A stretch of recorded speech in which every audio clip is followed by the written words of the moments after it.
be a mix of different muscle fibers. And I also give you the reason why it has to be a mix of different muscle fibers, because each muscle fiber type, each skeletal muscle fiber type starts and ends at different times. Are we clear? Because the contraction duration is different between the muscle types. And so when one muscle type starts, another muscle type is most likely ending, or it's in the middle of a contraction. And then by the time one ends, the other one starts, right? So you ensure that constant amount of force is being exerted. Are we clear? So things don't fall on your head, right? Or your body doesn't collapse. Are we clear? So continuity of contraction is crucial. Continuity of contraction is crucial. So I want to go over some of these characteristics, really important. The name says it all. You can use the name to actually derive this whole thing. Okay, and I've done it in the lecture video that I've given you. By the way, I've just published the endocrine module, so please watch that this weekend. Endocrine module, please watch it. Don't wait for me to talk about it. You should watch that video, okay? All right, so SOF stands for, I've color-coded it. SOF stands for slow oxidative fibers. FOF stands for fast oxidative fibers. And FGF stands for fast glycolytic fibers. And I've color-coded it. SOF is ideal for endurance type of activities. If you're running a marathon, you want to be using a muscle that has high endurance. Are we clear? Yes. Because marathon is a long exercise, right?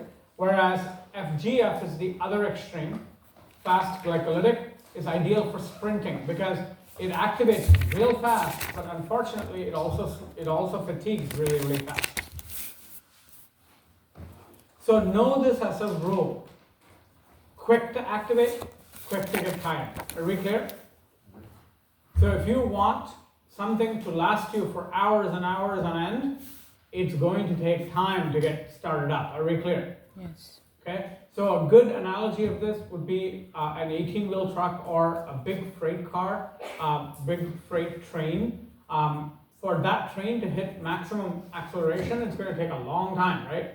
It's going to start out slow and it's going to take its sweet time to get maximum speed. But once it's on maximum speed, it's not going to be able to come to a stop very quickly. Are we clear? Because it has inertia, right? So it's that kind of an idea. The word slow means the myosin ATPase is slow. The word slow indicates that the myosin ATPase is slow, and that's why it's the very first characteristic I want to discuss, because it's derived right from the name. Okay? Because slow oxidative fibers have a very slow myosin ATPase. What do I mean by slow myosin ATPase? ATP binding, caulking, right? Power stroke, limping, caulking again. That entire cycle takes forever. Are we clear?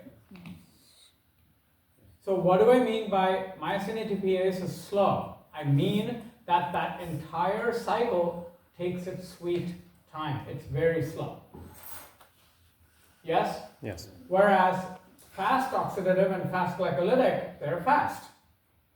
And in fact, I would say they're almost equally fast, right? So all three of these muscle fibers, the myosin ATPase is different in each of them. Are we clear? Yes. Different genes, different proteins.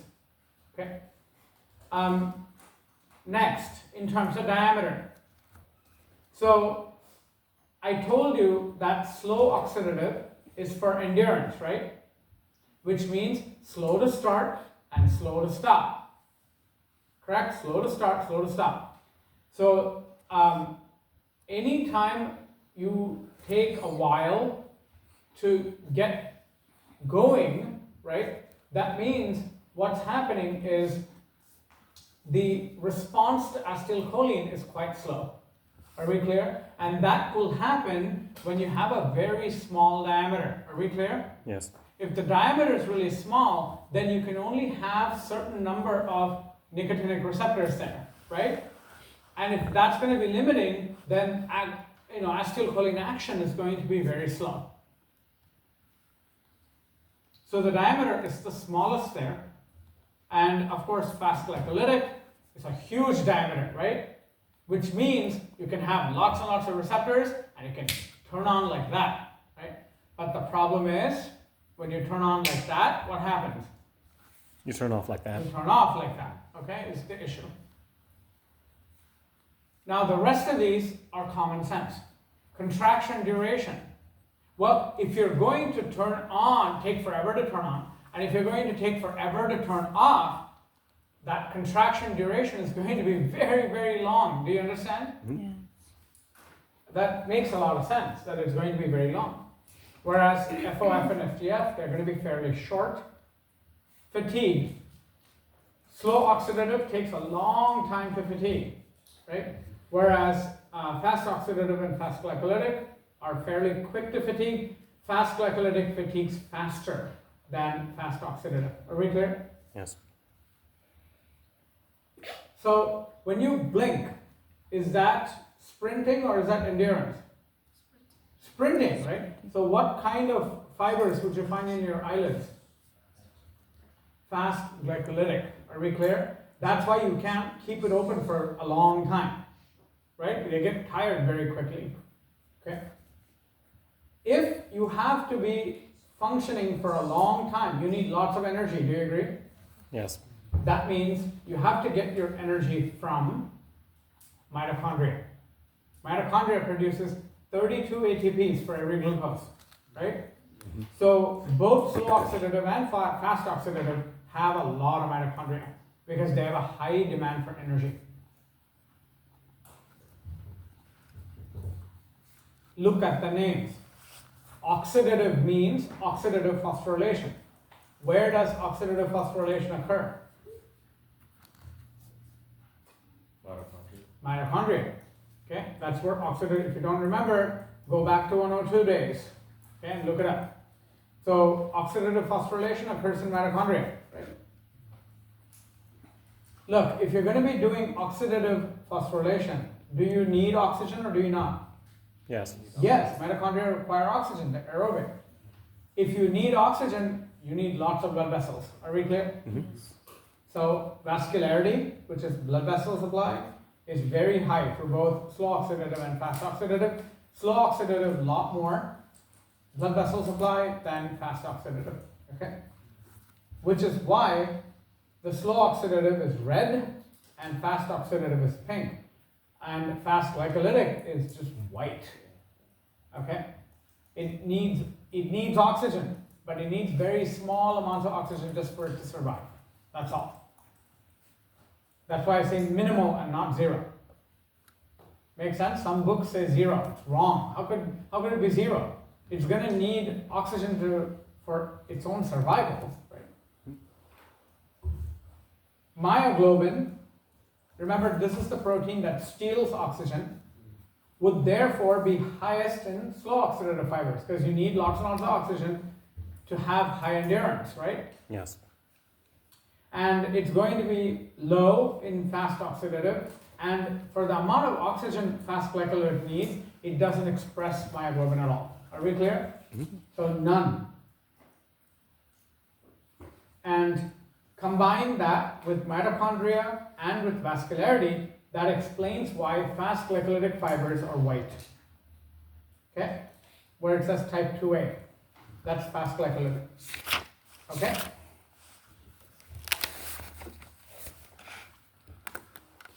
All right, so is this table making sense? Yes. You can derive this yourself using common sense, right? It's a very straightforward table, so don't memorize this. Okay, so we're gonna now talk a little bit about recruitment and the idea of size principle. And along with this, I also want to talk about wave summation, okay? I told you that acetylcholine is the only neurotransmitter here for skeletal muscle, correct? Mm-hmm. So you have one neuron releasing acetylcholine, right? So if I'm looking at my glasses I want to pick up my glasses and I want to wear them. Yes? How much energy am I going to need? Minimal. Some, right? So my brain will recruit my hand to pick it up, will then recruit this hand and this hand to open it, and then put it on my face. No. Does that make sense? Yes. Yeah, my mother-in-law did not appreciate that when I did that to her. But Is that a feed-forward mechanism? this thing's gonna end up on berate my professor, isn't it? He's talking more about his mother-in-law than about the material. What is it, Lucky? But is that a feed-forward mechanism? Where you like expect something to happen, so Yeah, there's a you could response say ahead of that. time? I can see that, yes. Okay? So tell me, compare that to me lifting the cell phone. Okay? This is the Samsung S25000 Ultra Big Mama Big Boy. Okay? Heavy as hell, right? So for me to lift this, right, I'm going to have to use more muscle power. Do you agree? Yes. So what should my brain do? It should recruit more powerful muscles to do this than to do this, correct? Like I told you, I'm sure you played this trick. We did at our frat house. So after everybody died, we could only do idiot things. So the final idiot thing that we ended up doing for hazing, besides the toothbrush cleaning the toilet, wonderful intellectual activity, was, and I'll tell you why I joined the frat after I'm done with the story, is we'd have a big box, right? And we would tell the pledges to pick it up and move the big box, right? And we'd make the box look really heavy, right? Except it was empty, like their heads, right? Nothing in it, right? So what would happen, right? They'd be like, oh my gosh, and because we'd make them sign a waiver saying, if you break your back, we're not responsible, right? So they thought, oh my gosh, this is going to be pounds and pounds of things, right? And so they would go and lift it, and then they would fall. Why did these fools fall? No, they were not drunk much. But why would they fall? The usual fair. You recruited way too many powerful muscles, right? Yeah. And except you didn't need all that power, right? So when you put all that power, and one of them literally fell into the box. It was hilarious. But the point is, the box will not exert equal power back, right? Because it doesn't have anything, right? Yes. So what is my point? My point is recruitment is done based on perception. Perception is very, very important. I'm perceiving that this phone is heavy, so I use more power, right? I'm perceiving that my glasses, now if my glasses were made of lead, clearly they're going to be heavier, right? Yes. So, I could cover a big lead block in aluminum foil. You'd think it's a bar of aluminum, and if you try to lift it with one hand, you'll sprain your hand. Am I making sense? Yes. Perception is everything. Are we clear? That's the principle of recruitment. Okay, recruitment is the brain processing the task ahead of time, so that's why it's a feed-forward mechanism, ahead of time, and then saying, okay, we're going to need to recruit very powerful muscles for this. Are we clear? So what you do is you recruit the smallest first. Because remember, the smallest muscle is slow oxidative, correct? Hello? Yes. Yeah. So smallest is slow oxidative. So you need to recruit that first, and then you move on. So you see this diagram, right? So you recruit the smallest ones first, and then the largest ones later. So by the time the smallest muscle fibers are hitting the peak, the largest ones are quickly hitting the peak. Are you seeing this? So watch my diagram. So here's the smallest one, right? Hitting the peak, right? And here's the largest one hitting the peak. Do you see that they synchronize there? Am I making sense? Yes. Yeah. Which adds a lot of power. Do you see that? So this is called size principle, where the smallest fibers are recruited first and they take their sweet time to crank it up. And the largest fibers are recruited last because they crank up real quickly, okay? And both of them will coincide, generating a lot of force, which is exactly what you need. Any questions on that?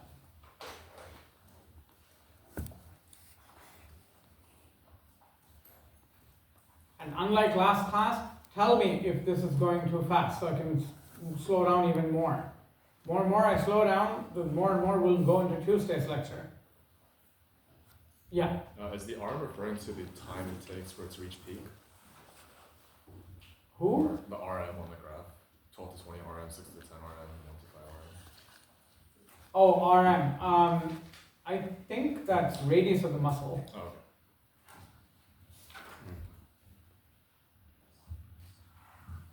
I think. I could be completely BSing here. Go ahead. The small March fiber meat, it's like, what, is there a name for that point? Is there a name for these? Like the point that's where the small fibers are recruited first and then the larger fibers. Remember, all muscles have a combination of all three, right? So if the brain's saying you're going to be lifting something heavy, then you'll recruit a lot of these first, right? And then you move on to the other sizes. But if you're going to be doing a very simple task, right, you won't do this, you'll go straight to these. Does that make sense? So that's why perception is really important. Because think about it, if you have a very light thing you're going to move, why bother recruiting these? You want to hire a freight train to carry your backpack? No, right? It's to carry big loads of metal across the country. Am I making sense? It depends on the task. So here we're talking about a pretty heavy load. Okay?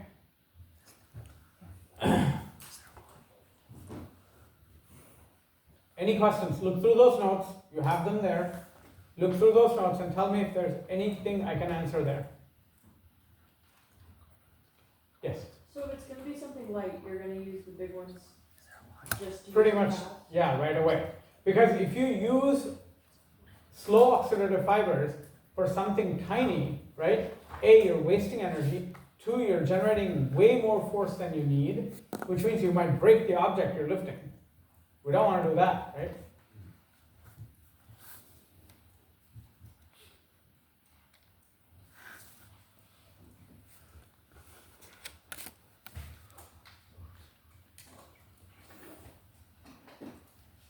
So composition, the heterogeneous composition of skeletal muscle makes sure that your continuity of contraction is there. The second thing that makes sure that you're continuous in your contraction is this asynchrony of motor unit recruitment. And this happens in the central nervous system, okay? So if I'm one neuron coming into, let's say this entire table is muscle, correct? Yes. So you've seen this, right? So I would branch out into several branches, right? And I would innervate the muscle, right? Innervate means coming in, nerve coming in. So I would come in, right? Now what I can do is I can activate these in a very asynchronous way. Am I making sense? Where I start this one first, right? And then I start this motor unit, and then that motor unit. So by the time she's in maximum mode, he's halfway there, and that one hasn't even started. Right? So by the time she's fatigued, he's at his peak, and this one is halfway. By the time he's fatigued, she's back to getting turned on, and he's getting fatigued. Are you seeing this idea? Yes. So you're rotating the activation, so it's got to be asynchronous. If you synchronize all the motor units to do this all at once, you are risking injury because you're going to exert a huge amount of force, right? Yes. In one swoop. You don't want to do that. Plus, the muscle fatigues together. That is not good, right? 'Cause think about it. 300-pound weightlifter, right? What's going to happen? It's going to fall on her head, right? We don't want that. Lastly, tone is when the spinal cord is randomly, okay, recruiting motor units to contract about 10%, 10 to 15. So in a normal person, it's about 10%, 15% maybe. And in a really fit, toned individual, we always say this, right? Oh, he or she is really toned, right? It could be as high as 25%. Are we clear? The tone. So that's why they don't gain weight easily, because they're spending all this energy on muscle contraction. Plus, they're already starting off with a much higher tension in their muscles, right? So for them to exert more force is very easy to do. That's why a toned person can lift a very heavy thing very easily. Okay? Whereas an untoned person could also do it, but it's going to take them a long time, and they might end up with injury. Are we clear? Yes. Okay, so it's important to think about all of this, right? It also keeps muscles warm, okay? And bottom line, a toned person spends a lot more calories, okay, on the muscle than non-toned individual. Okay, questions on this? To clarify, motor units are always gonna be mixes of all the subtypes. Yes. Okay. So remember, a motor unit is simply a neuron coming in, right? So neurons will go to all subtypes of these muscles, right? They're all skeletal muscles, so they're going to need neurons. But the motor units are activated randomly, okay? Always. This is a lot of detail. I don't need you to know all these details. I'm going to tell you exactly what you need to know. I just need you to know what the words mean. So there are actually more types. There's also concentric and eccentric. We're not going into all that. You will learn that when and if you go into kinesiology or exercise science. I'm not going into that. I just need you to know that there are two major types of contractions. There's isotonic. Tonic means tension. Tonic, I've already told you this, tonicity, right? Tonic means tension. So here it means force. It means force. So isotonic means the force is exactly the same. The force is exactly the same. Whereas isometric means the length of the muscle remains the same, which means the force is uneven. So tell me, which contraction you have a greater risk of muscle tearing? If the tension is even throughout, will you tear a muscle? No. If the tension is higher at one end, lower at another end, right? And you keep going to the extreme, it's going to tear. Am I making sense? Yes. So isometric is the more risky type of contraction. And a lot of common sense. If you have a really heavy weight that you cannot lift, right? So let's say there's a bucket on the floor full of lead and I can't lift it, right? So I'm going to do this, right? And I'm stuck. So notice the length of my biceps remains the same. Isometric, right? So when you cannot lift something, that's usually an isometric contraction. Another example. Let's say I'm doing push-ups against the wall. I'm doing push-ups against the wall, right? So it will be, right? I'm pushing the wall, right? The wall doesn't really move, right? Hopefully. Yes? So I'm doing this. Now, think about it. Is my length changing in my biceps? Yes. It is. Everybody got this? Now, when will the length not change? If I'm doing push-ups on the floor, right, and I come to the up position, right, then you become isometric. Are we clear? So a part of the push-up becomes isometric there. But so always analyze the motion before you decide whether it's isometric or isotonic. Clear? Again, all I need you to do is just know what that means. The rest of this is all extraneous information that you can use in the future. I will not test you on that. I will simply ask to see whether you know this or not. Right? I'll give you an example and ask you to classify it. Everybody got this? Okay. And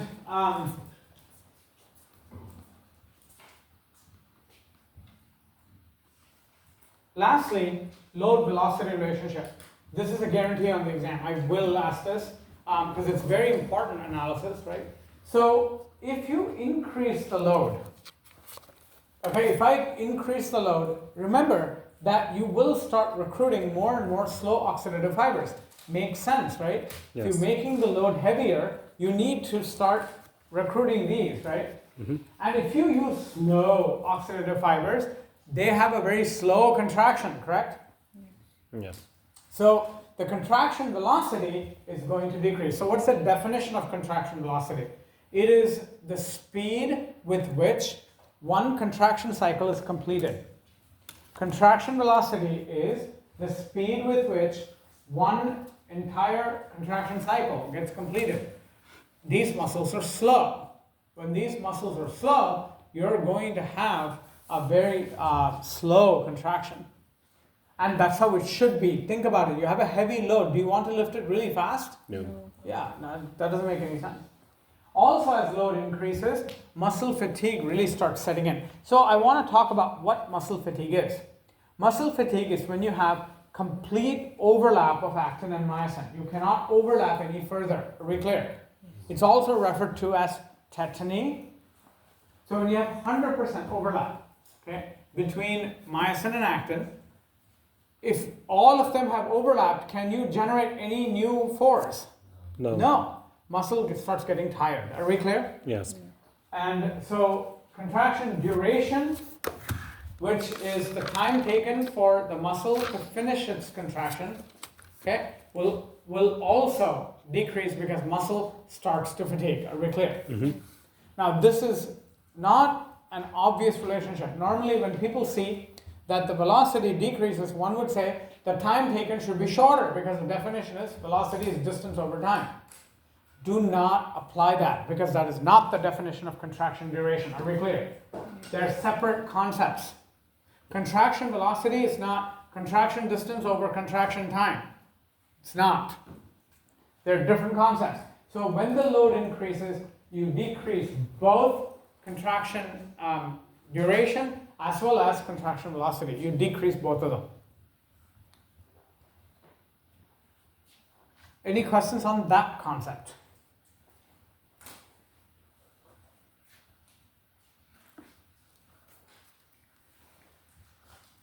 We are pretty much done with skeletal muscle. You will see skeletal muscle maybe a little bit in some other places, but skeletal muscle is over. I mean, that's it. There's really nothing much to continue on, except the fact, again, remember that you undergo temporal summation for skeletal muscle because you only release one neurotransmitter, which is acetylcholine, correct? So the temporal summation in skeletal muscle has a special name. It's called wave summation. It's not in my notes, but it will be in my video. So please note that down in your notes. Wave summation is temporal summation in skeletal muscle. Wave summation, and it's simply recruitment, right? The heavier load you have, the more acetylcholine the brain's going to want to release onto the motor neuron. Are we clear? So that principle is called wave summation. Wave summation. Any other questions on skeletal muscle before I move into smooth muscle?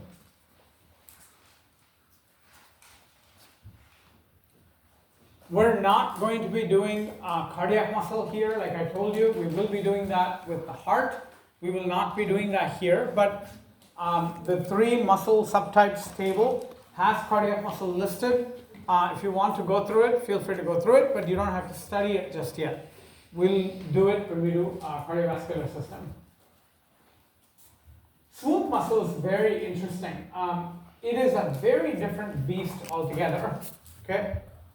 So, smooth muscle, and that's why I've given you a picture, crumples like paper, right? When smooth muscle contracts, it kind of crumples down, right? So you can automatically gauge how strong that contraction is. Not at all strong, correct? Yeah. That's not strong, right? Also, the forces are exerted all over, right? This is why you never feel your food digesting. This is why you never feel your blood rushing to your head, right? Unless you're really anxious or angry. That's when they say your veins popping in your head, right? It's not a vein, it's your to your temporal artery. It's not the vein. Veins don't pop, okay? So it's the temporal artery, which is one of the pulse points. But anyway, the bottom line is smooth muscle, the contraction is very rarely felt, okay? And it's very unconscious and involuntary. It consists of dense bodies, and dense bodies connect all these intermediate filaments together. An important point here is dense bodies help distribute the force all over the muscle. Okay? Dense bodies help distribute the force all over the muscle. Meaning, if dense bodies were not there, what would happen? Some muscles will strain faster than others.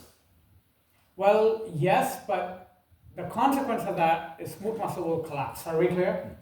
Without any contraction, it will just collapse. It can't really do anything, right? So dense bodies are very, very important for smooth muscle contraction. Okay, and dense bodies are nothing but proteins, special proteins. Smooth muscle is also electrically excitable, like all other muscle tissue, no surprise. And it has ion channels. And interestingly, smooth muscle is responsive to a variety of stimuli, right? You can have smooth muscle depolarize in response to push, in response to pull, in response to hormones, in response to chemicals, in response to electricity, okay? And others, okay, that I have not mentioned. So contraction is weak because you don't have sarcomeres. Remember, sarcomere refers particularly to parallel stripes. Smooth muscle does not have parallel stripes. And very, very important, myosin head does not have an ATPase that's built in. It does not have an ATPase that is built in, meaning you have to activate it by a special enzyme. So all that will take time, correct? If it's not built in, then the enzyme has to come, find the myosin, and then phosphorylate it. And phosphorylating means adding a phosphate group. Don't ever move on if a term is not clear. Okay? So for that reason, the myosin ATPase in smooth muscle is very, very slow, because it has to be chemically modified for it to get turned on, right? You did not have this issue in skeletal or cardiac muscle. You'll see this in cardiac muscle also, because it has a built-in ATPase. The myosin head has a built-in ATPase. So you don't have to go looking around for where the myosin head is. But in smooth muscle, that's not the case. You do have to look around. The enzyme has to find the myosin head and then phosphorylate it and then crank it up. But in skeletal and cardiac muscle, what is the state of the myosin head? It's always cocked. So no issue there. Okay. And most of the calcium comes from the extracellular fluid. That's another major difference. Most of the calcium comes from the extracellular fluid, which means outside the cell. The sarcoplasmic reticulum still exists. It supplies about 20%. Okay? And lastly, signal transduction will lead to phosphorylation of myosin heads. And signal transduction is always slow.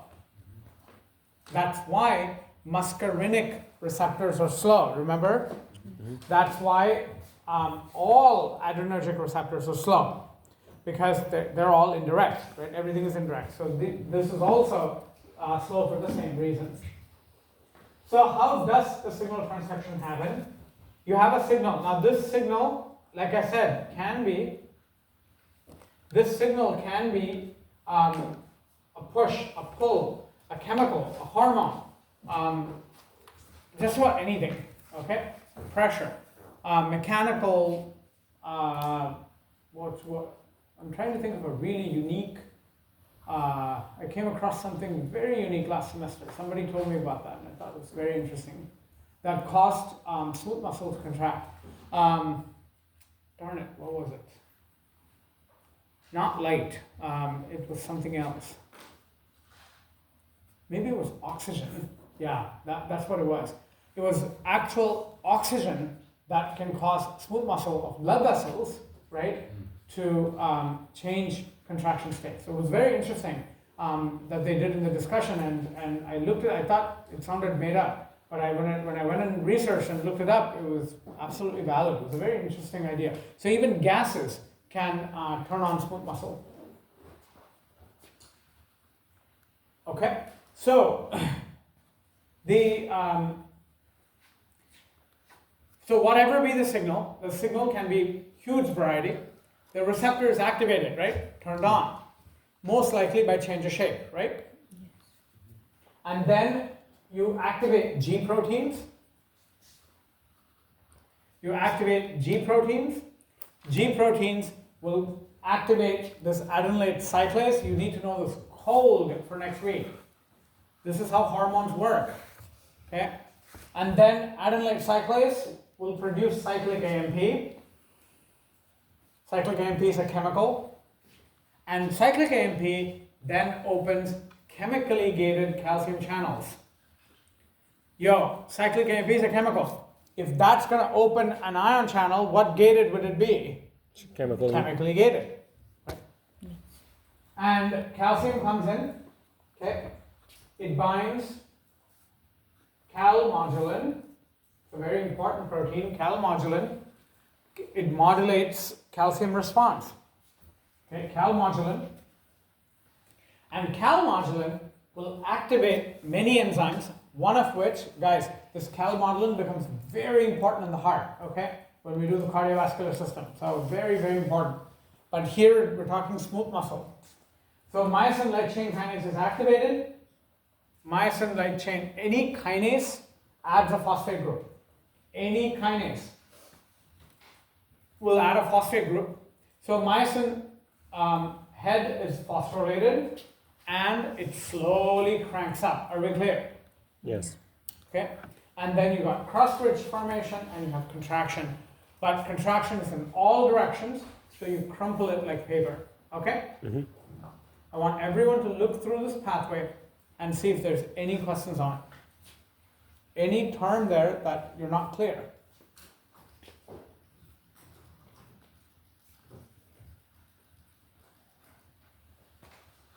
If you hesitate to ask me because you're going to feel embarrassed, you're not learning. Okay? And I certainly, with 100% seriousness, I'm hoping that I don't embarrass you. Okay? Yes. Please. Can you explain after the calcium channel open?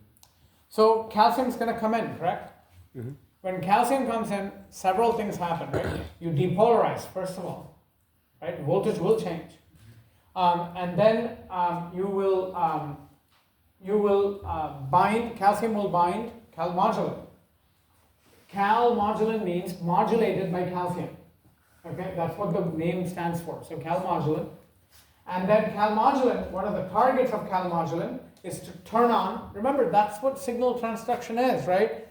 Right? I turn people in the first row on, they turn people in the second row on, and so on. It's a serial activation of proteins. So calmodulin will activate myosin light chain kinase. Myosin light chain kinase will add a phosphate to the myosin head, and myosin head cranks up. There is no tropomyosin troponin in smooth muscle. There's no need, right? Because once the myosin is caught, it will immediately bind actin and it'll contract. And you're contracting in all directions, right? So it's going to be really weak. Does that make sense? Yes. What's the cross bridge? That's the actin-myosin binding. Oh, okay. Okay? Actin-myosin binding is called cross bridge. Yes, please ask. If a term's not clear, ask. I guarantee you 90% of the class doesn't remember any of this. You're doing them a favor. So, smooth muscle can contract, right? Smooth muscle can also relax, just like all muscles, right? No question there. For example, in your respiratory tract, if smooth muscle contracts, you're constricting your airways, correct? And if smooth muscle relaxes, you're bronchodilating, correct? And smooth muscle is always innervated by autonomic nervous system. Smooth muscle means autonomic nervous system. Are we clear? Yes. Sympathetic and parasympathetic. And you're going to learn this throughout the semester. Every system, with the exception of immune, you're going to go over this. You're going to need to know this. So somebody goes through anaphylaxis. Ana means after. Phylaxis means reaction. Have you heard of the word prophylaxis? Pro means before, right? Remember phases of mitosis, right? Prophase, anaphase. Yeah. Okay, know the meaning of the word. So prophylaxis means before, right? That's why condoms are prophylactic. Before fertilization occurs, you prevent it. Prophylaxis is always preventative. Anaphylaxis is going to be after the fact, right? The morning after pill, for instance, would be anaphylactic. So we're talking about anaphylactic shock, right? When someone goes through allergy, right? Or bee sting or something, or they eat something they shouldn't have eaten, and they go through anaphylactic shock, right? You immediately take an EpiPen and you either hit them in the thigh, if it's not too severe, but if they're almost gasping for breath and almost about to die, you go straight for the neck. Okay? Because vasculature is tremendous in your neck. Right? You want to deliver this as quickly as possible, right? So epinephrine will, think about it, you're gasping for breath, right? You want to bronchodilate. Yes? Yes. So now tell me, what will epinephrine do to smooth muscle in the airways?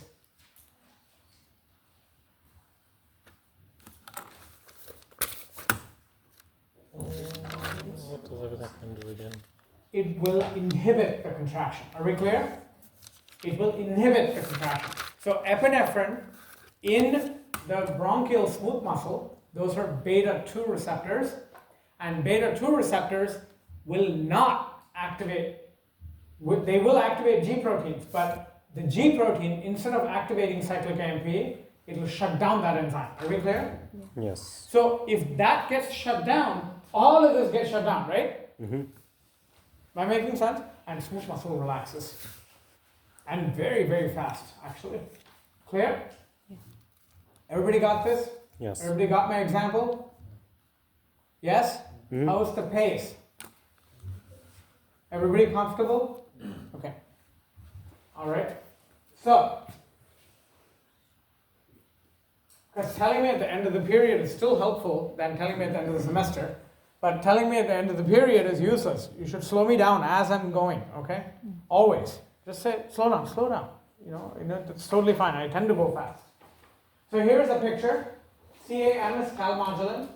Okay. Here's a nice picture from Torpora, I think. It's a very good book.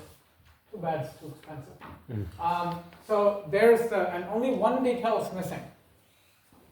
Smooth muscle has a calcium pump on the plasma membrane.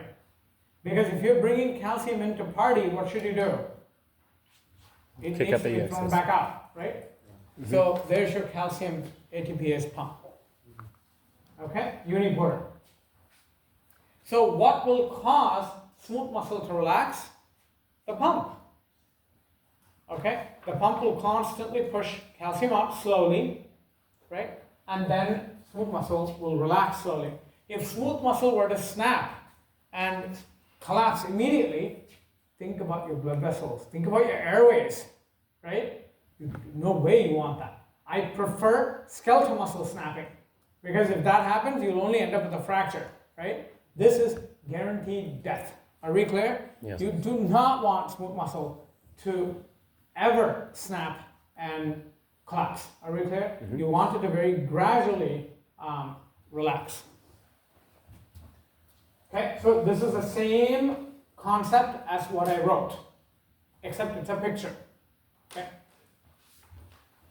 I can do things like this if I give you notes ahead of time. I can put very interesting pictures. However, I'm giving you the PowerPoints already, right? You have PowerPoints, right? Hello? Yes. In your modules? Yeah. You don't even have Canvas, boy. You don't belong here. So, you know, I am gonna do my writing thing, since most of the class prefers it. Unless one fine day I wake up and say, to hell with it, I'm going to write. Because remember, this is not a democracy, it's a shamocracy. Okay? Only what I want goes. So, and that's what happens when people get tenure. Okay? So a mouse becomes a rat. Okay, so smooth muscle relaxation. Calcium pumps will pump out calcium slowly. And there's an enzyme called phosphorylase. There's another enzyme called phosphorylase. And the phosphorylase enzyme is very interesting. So we're going to learn how Viagra works. Yay! And so, no one else is excited? That's contradictory. Here we go. Phosphorylase. Nobody under 18, right? Phosphorylase is an enzyme that is activated, and what that does is it cuts the phosphate off the myosin head. You need to do that, right? Mm-hmm. Otherwise, smooth muscle will remain contracted, right? Yes. That's not a good idea, right? So you want this to happen. So smooth muscle. So this is a very nice picture I took out of a publication. And sorry, some of the letters are really light, okay? But they show relaxation, right? That's why I like this figure, because it shows relaxation along with contraction. And what's interesting, oh no, I did put it down. Lucy Lou. Okay, so nitric oxide, okay? Nitric oxide, it's produced from the amino acid arginine. You don't need to know this. It's produced from arginine, and arginine and citrulline are very, very rich in watermelon. Watermelon. Did you know watermelon's a natural Viagra? If you eat the entire watermelon, you'll have happy erections for a whole week. This is documented. I'm not making this up. Okay, I'm not making this up. I'll tell you my own story, right? And I already told Jasmine this story.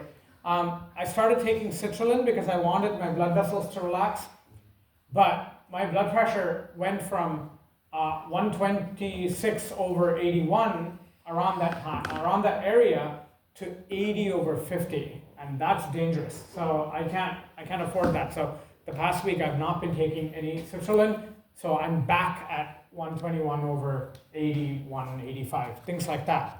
So citrulline, the richest source of citrulline is watermelon. Believe it or not, richest source is watermelon. It's also, the second richest source is beets. Okay, beets, right? And what happens is arginine is what makes nitric oxide for you. So what does nitric oxide do?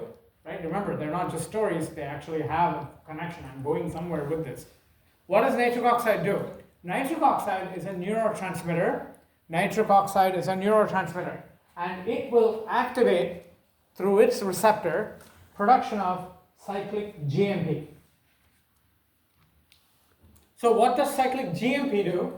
Cyclic GMP will cut off the phosphates off the myosin heads. Are we clear? Yes. So when you cut those off, what happens to the cocked myosin head? Limp. Limp, right? And when those become limp, what happens to the tone of smooth muscle? Remember, tone means basal contraction, right? You're going to reduce the contraction.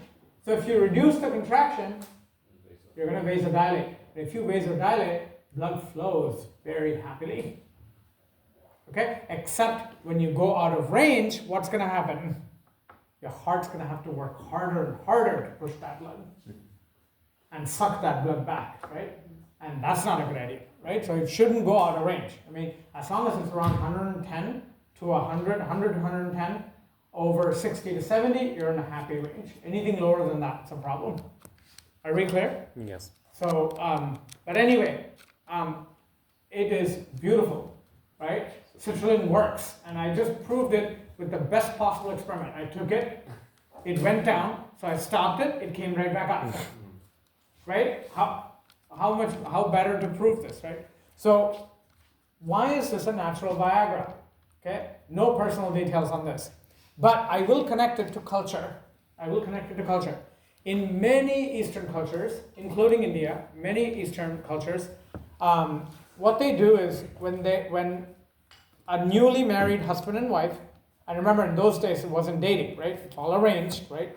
A newly married husband and wife, when they have their nuptials, right, the first night that they spend together, right, they're usually given a lot of fruits, particularly mango, okay, particularly mangoes, and mangoes are super rich in nitric oxide production.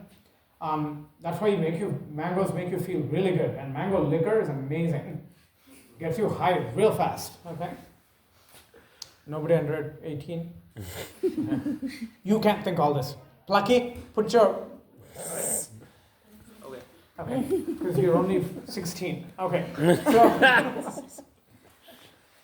So what happens with all this food, right? So they give you watermelons, they give you mangoes, they give you all these things at your nuptial night, and there's tradition that the husband, okay, should partake some of this, and half-eaten watermelon or half-eaten mango, and the wife has to eat that afterwards.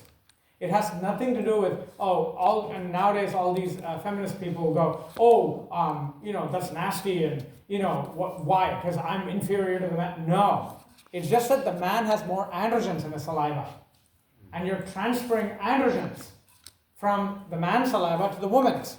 And androgens increase libido in both genders. Are we clear? It's to get both of them interested in sexual intercourse. Because we want grandchildren. Does that make sense? And I'm hitting that age. Is this clear? Yes. So older traditions may not have explanations, okay? But believe me, they know what they're doing, okay? And there are traditions like this in South America, in Peru, okay? Where there are these particular fruits and berries that are very aphrodisiac, okay? But they have been documented to have these kinds of effects. And they're very, very beneficial to blood flow. Am I making sense? Mm-hmm. This is also why people encourage pregnant women to take a lot of fruits. Okay?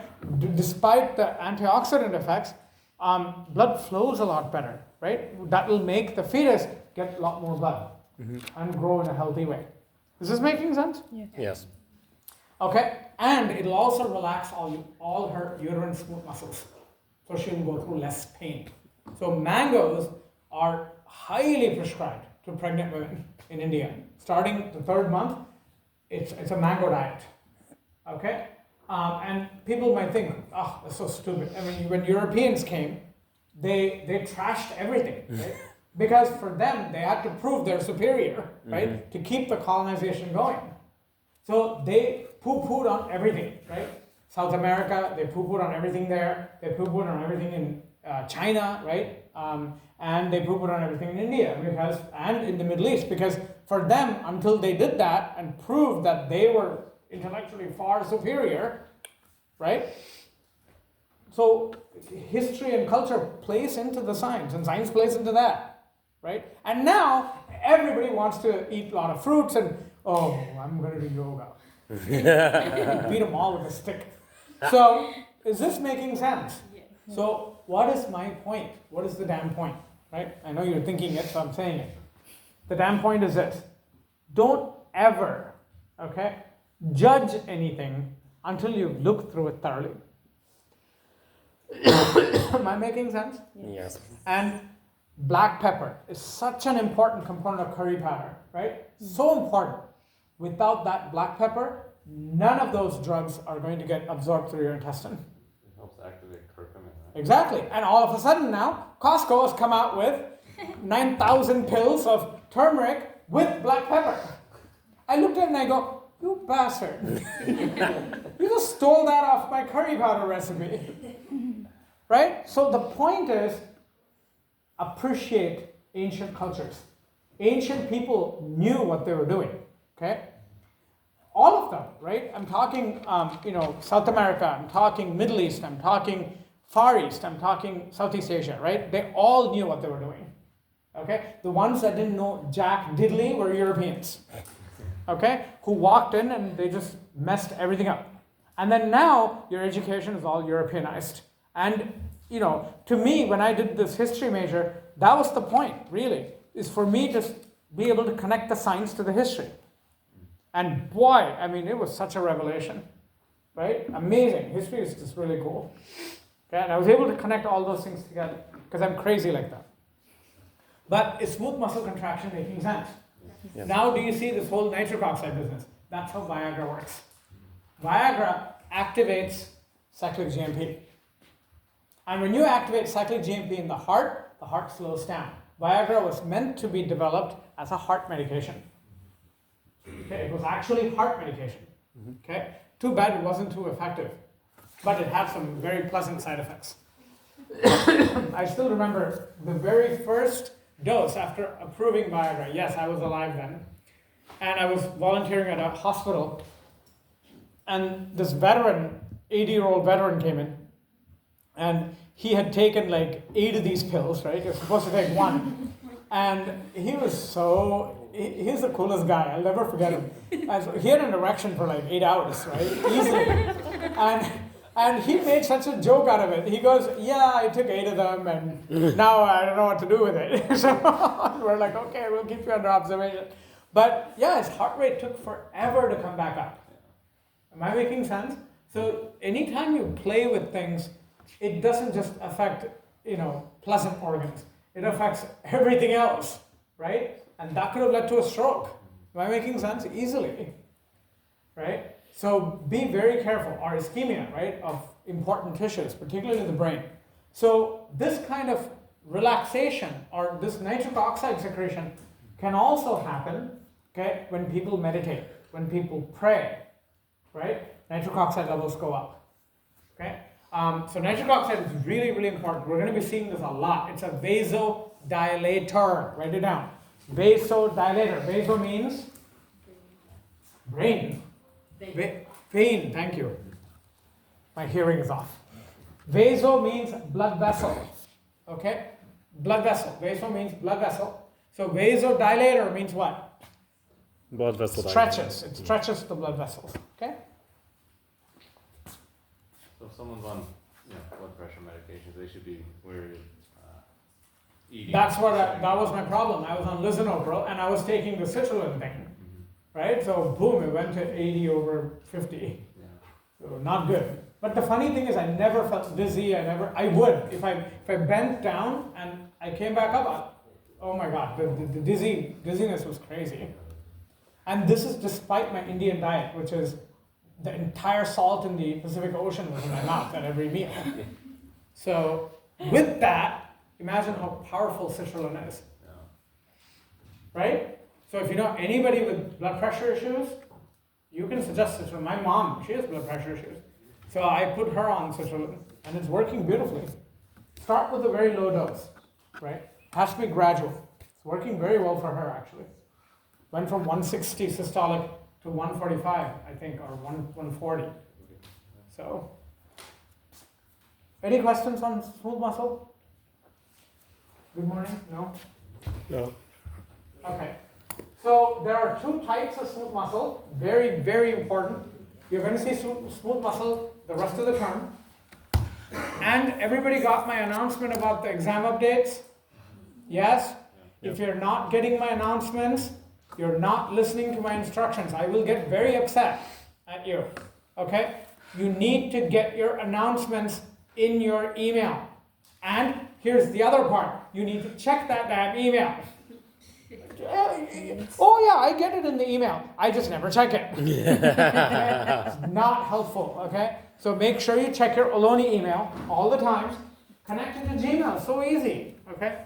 And make sure you're responsible for my announcements. You are responsible for my announcements. If I come to ever hear that you're not following my announcements, and I know because of your questions, if you ask me something silly, and I'm like, I announced it, you didn't see it, okay, immediate judgment happening in this skull. You're not being, imagine if you're a nurse or a doctor and you're not checking your mail properly or instructions, I'm never going to recommend you to become a medical professional. That's irresponsible, right? Mm-hmm. So please check your announcements. I've given you exactly when the dates are, and I've given you exactly what's covered on each exam. Okay, there's absolutely no reason for you to get confused. Also, I've confirmed that I will drop your lowest exam, which most likely I'm hoping is this one. Hopefully, because average was in the 50s. Still better than last semester, 38, okay? No, So, God. so the average was a 52, 53. The highest was 88, I think.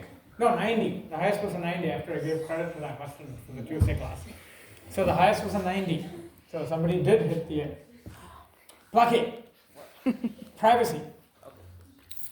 Just keep thinking mango vodka and just. So single unit, multi-unit smooth muscle. Okay. Single unit means it works as a single unit. Try to make sense of the name. Try to make sense of the name so you don't have to memorize.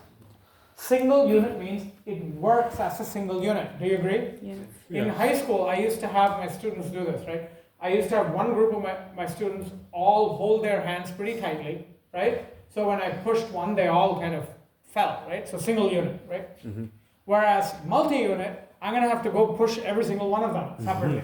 Make sense? Yes. Powerful, but it makes sense. So look at this diagram, right? The autonomic neuron will go into one or two, and they're all connected by gap junctions. Do you see the gap junctions? Yes. Hello? Yeah? Yeah. And then here, they're not connected. Do you see they're not connected? Yes. So multi-unit is, you want multi-unit in places where you want very localized control. You don't want to contract all of them at once, right? That's multi-unit. Whereas single unit is where you do want all of them to contract together. Your urinary bladder, you don't want part of the bladder contracting and the other part expanding. You'll never pee. Fun thoughts, right? You'll never pee. That could be an exam question. What would happen if single unit smooth muscle is replaced by multi-unit smooth muscle in your bladder? Okay? Pee will stay in the body forever. Fun thoughts, right? So, all hell evolution. Thank heavens, right? Some idiot ancestor probably had that, became extinct because they were pickled by their urine. So, very important. So, single unit smooth muscle is called phasic, and multi-unit smooth muscle is called tonic. I don't like those names. Those are ancient names. I don't like those. I like single unit, multi-unit. Okay? Plus, it explains the concept to you much better. Okay? So, multi-unit, by the way, these neuromuscular junctions are called varicosities. Varicosities. No, they're not varicose veins. These are varicosities. They're very different. Okay? So, varicosities are autonomic neurons. Okay? So, what they do is they hover on the surface of the organ, right? And they sprinkle their neurotransmitters, right? How does skeletal muscle work? The nerve goes into the skeletal muscle and releases acetylcholine there. Am I making sense? Yes. Okay. You have the synapse and then you have that going. This is not like that. The varicosities are on the surface. The heart is also like this. Cardiac muscle is also like this, where you have varicosities, right? That allows for a very slow response. Are we clear? Because this thing has to diffuse and find the receptor, right? Do you want your sympathetic nervous system to act suddenly? No. No, your heart will explode. You don't want that. So this is to act slowly, right? So those are your varicosities. Okay, so another of the same diagram, or no, it's a description, right? So I need you to know this table. This is a very important table. And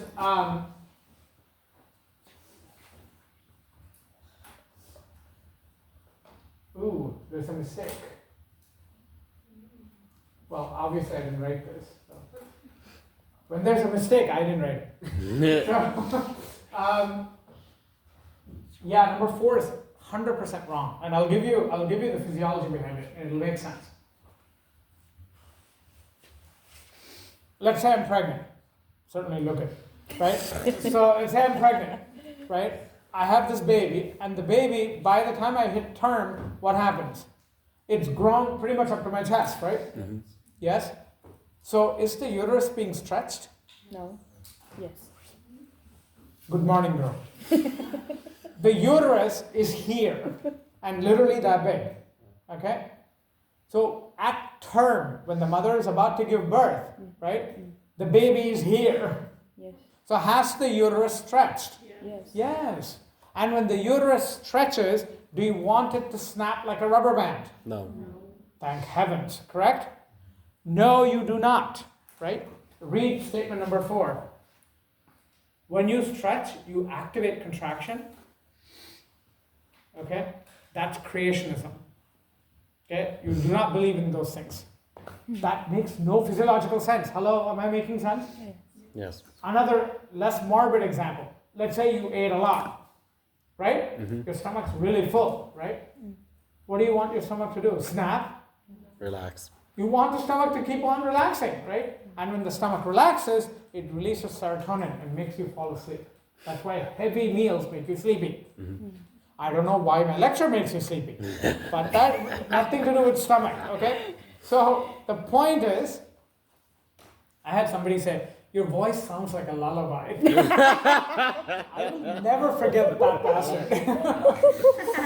So, I'm like, if this is a lullaby, really, good luck. Yeah. So please correct that. Number 4 is wrong. Contraction. So when you stretch, single unit relaxes. Single unit smooth muscle relaxes. I think all the others are okay.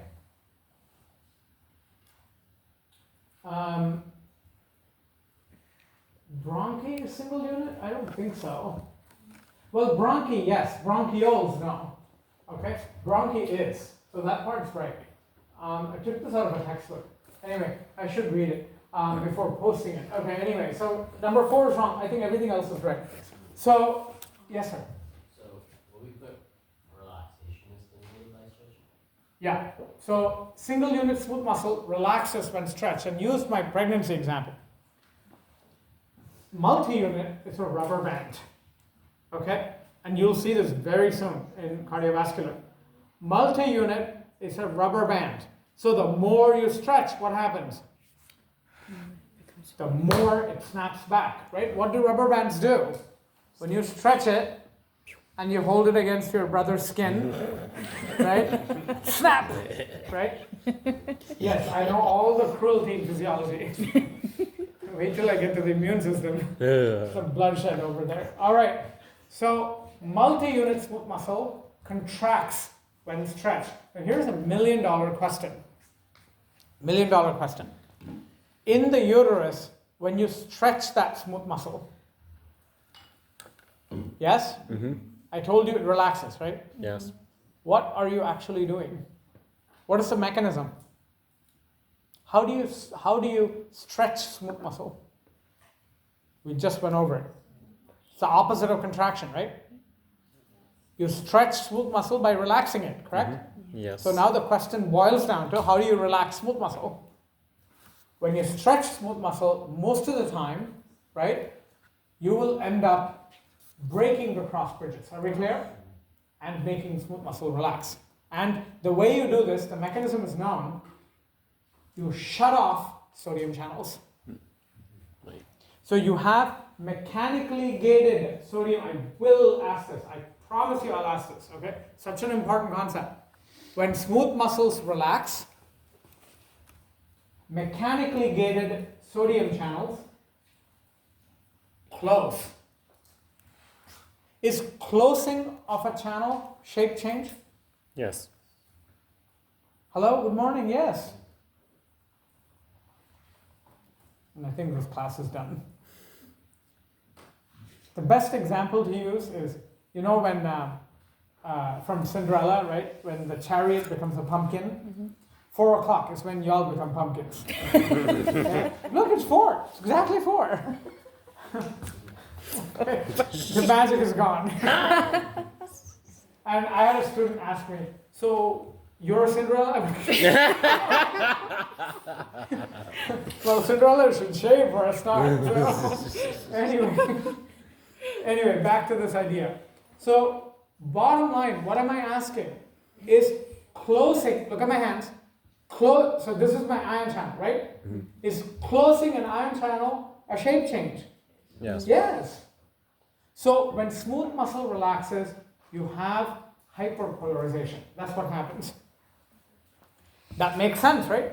Isn't that how skeletal muscle was? Hello? Yes. Yeah, repolarization, hyperpolarization when you relax, right? So what happens in multi-unit smooth muscle? When I stretch it, what are you doing? I can't charade more than this. Gets wider. Stretch. Opens. Oh. Let me finish cussing in my mind. Guys, this is a really, really important idea. It's going to come up over and over and over, okay, until we finish reproductive. You need to know this. So is this idea making sense? Yeah. When you stretch single unit smooth muscle, the sodium channels will close, Yes. causing hyperpolarization, and if you don't depolarize, you can't contract, correct? Yes. So when you don't contract, you relax. Is that point well taken? On the opposite spectrum, what happens when in multi-unit smooth muscle? When you stretch, what do? You open mechanically gated sodium channels. Now, true or false? Single unit and multi-unit smooth muscle have identical sodium channels. True or false? Do they have the exact same? In one case, stretching closes the sodium channels. Yes. And in the other case, it opens the sodium channels. So my question is, are they exactly the same? No. No. They are related, but they're very different. Okay, we call them isoforms. They're very related, they're all cousins, right? But they do completely the opposite task. Are we clear? Yes. Is this biology making sense? It's going to show up a lot. You need to know this. Okay? So, most single unit smooth muscle they have their own pacemakers. They have their own pacemakers. And again, please correct number 4. Okay? Don't forget, correct it. They have their own pacemakers, whereas multi-unit, they don't need pacemakers. Each cell gets its own neuron, right? What do you need a pacemaker for? Remember, you'll always want a pacemaker when a lot of tissues are controlled by one switch. And that switch is your pacemaker. Yes. Here you have individual switches for every bulb, right? What do you need a pacemaker for? In fact, a pacemaker will be harmful. You don't want that. No. It's not going to help you. So smooth muscle making sense. Not too bad, right? Yes. Yeah? Okay. Class dismissed. Okay? So you get to go home early because I cannot watch this dozing off. Okay, doze fest.